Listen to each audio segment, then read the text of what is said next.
So today, as a physician, as Alexandra mentioned, I'm going to trace for you the health impacts of fracked gas in our province, all the way from the toxic fracking fields in the Peace to the fracked natural gas that we burn in our homes that heats our planet. Research shows that hydraulic fracturing pollutes the land, water, and air with chemicals that we know are bad for human health, whether it's through flaring, gas leaks, or leaks of fracking fluid. And you know what the scary thing is? That a lot of this research comes from the US. Other than a handful of small Canadian studies, our scientific knowledge about how fracking is affecting the health of people in our province is like a black box. It's a travesty that we don't know more about what's happening in our own backyard. But let me tell you what we do know. Last month, University of Toronto researcher Dr. Elise Caron-Baudouin released a study showing that pregnant women in the Peace are exposed to among the highest levels in Canada of toxic formaldehyde, acetone, and trihalomethanes, all chemicals used in fracking, in air and water samples in their homes. So it's no surprise we've heard reports from doctors, farmers, and families in the Peace about higher rates of cancer, lung disease, and communities torn apart by fracking. Dawson Creek family doctor Ulrika Meyer has seen too many things she can't explain, from abnormally high rates of a fatal lung disease called idiopathic pulmonary fibrosis, to a farmer with unexplained fainting episodes that only stopped when the 3 fracking sites near his home were sealed up. Third-generation farmer Brian Durfler told me he would be constantly woken up in the middle of the night by fracking flares like a 747 going off beside his home, beside what used to be a very quiet farm.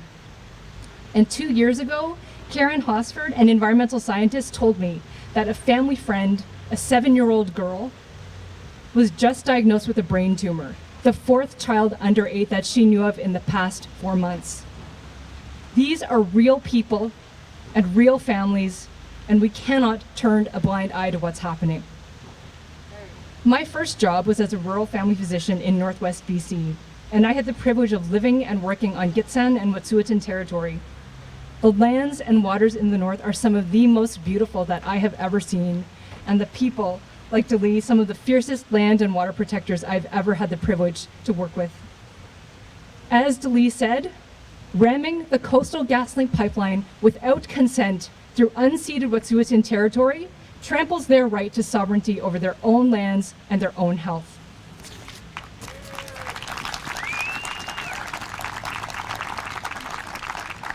And the health risks of fracking don't end in the north or along the path of the pipeline. They're also here in our own homes. Over 50% of Vancouver's climate pollution, where I live, comes from the natural gas that we use to heat our buildings. And not only that, but surprise, surprise, cooking with gas indoors, burning fossil fuels indoors, releases dangerous air pollution into our kitchens. Who would have thought this? In fact, the majority of gas stoves in our country exceed Health Canada's own guidelines for safe nitrogen dioxide exposure and are linked to lung diseases like asthma in children.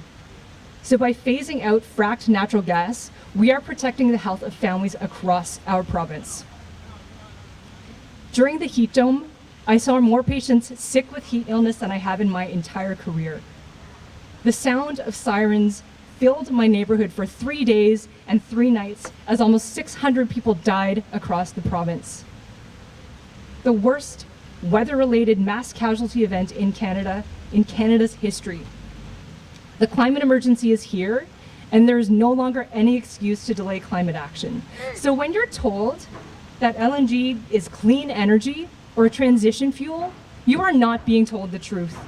Subsidizing fracked gas means subsidizing asthma, heart attacks, strokes, depression, and death. And it must end now.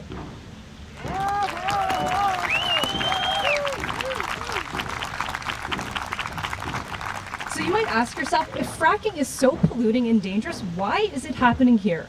And that's actually a really good question, because fracking moratoria or bans exist in 5 other provinces in Canada, 6 states in the US, and many countries across Europe. I don't know about you, but I'd personally rather not have something that's prohibited in half our country happening right here in BC. And that is why This summer, over 500 doctors, nurses, and community members signed CAPE's letter to MLAs to end fracking expansion in BC and invest in good, clean energy jobs in our unnatural gas campaign. And here is that letter with all our signatures.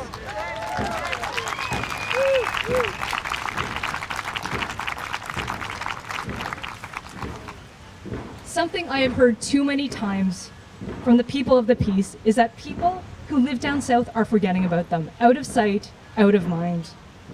But today, let's prove them wrong. Let's send a message loud and clear to politicians that we are watching. We care. And we are going to do what it takes to make sure that everyone in this province drinks clean water, breathes clean air, and lives in a healthy environment.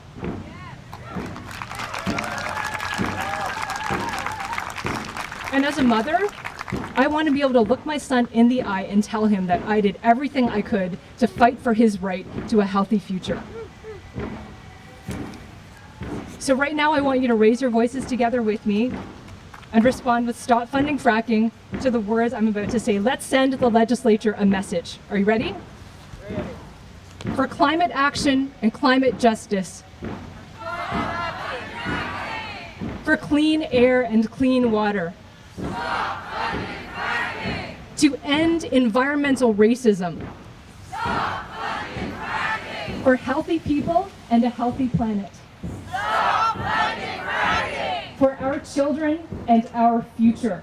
Stop funding fracking! Thank you.